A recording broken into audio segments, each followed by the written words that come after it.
French man to swim 5,500 miles solo across the Pacific from Japan to San Francisco, with only giant waves, sharks and a floating garbage pile the size of Texas in his way.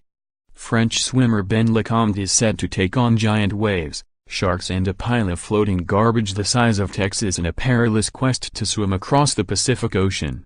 Faced with an epic 5,500-mile, 9,000 kilometers, adventure, his bid to become the first swimmer to accomplish the daunting feat begins in Japan and is expected to take more than 6 months, finishing in San Francisco. Part adventure, part scientific research, Lecomte and his 8-person support team will conduct a host of marine experiments as they seek to raise awareness of ocean pollution and plastic contamination.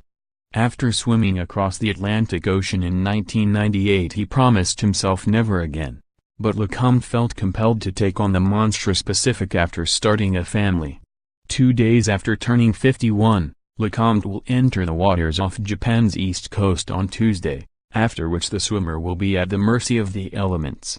The danger of sharks and paralyzing jellyfish also lurks, but the Texas-based architect tweaks the nose of fear.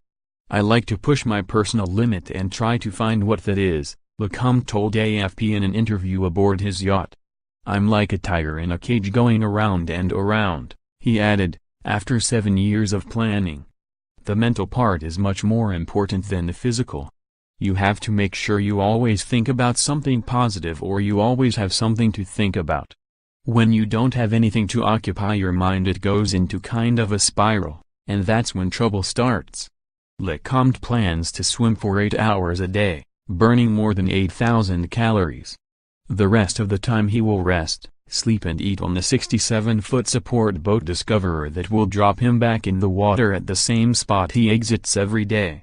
Lecomte, who will wear a wetsuit, snorkel and fins, is no stranger to adventure. "Pollution of the ocean has a big impact," said the father of 2, who will be gathering oceanographic and medical data for 27 scientific organizations, including NASA. "When I was little and I was with my father walking on the beach, I didn't see any plastic, or hardly any. Now every time I go with my kids, we see plastic everywhere," added Lecomte, who will also wear a device to test levels of radioactive material from the tsunami-hit Fukushima nuclear plant. "It made me think what the future for my kids is going to be like. It's a problem we created and there is a very easy solution to start reversing it. Single-use plastics for example, if we stop using them that will make a big change."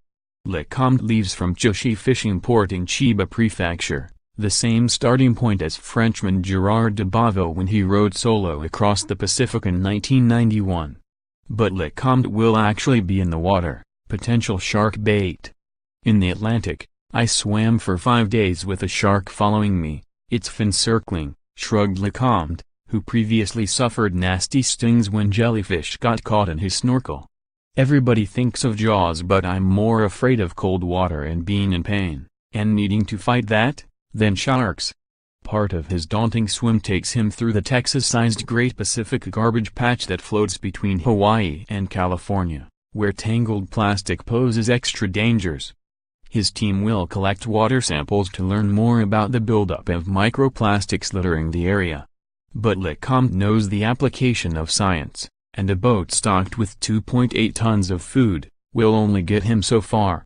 What is going to be difficult is every morning going back in the water, because you hit a wall, normally after 4-6 hours, he said of the mental challenge.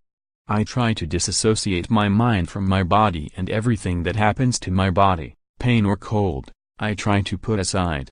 I have a schedule of what I'm going to think about for those 8 hours. It's always about keeping my mind occupied. I will remember a family birthday for example, and the trick is to engage all your senses. Try to remember the wind on your skin, how the sun felt, the smells. Then boom, you are back in that moment reliving it and your body is just on autopilot.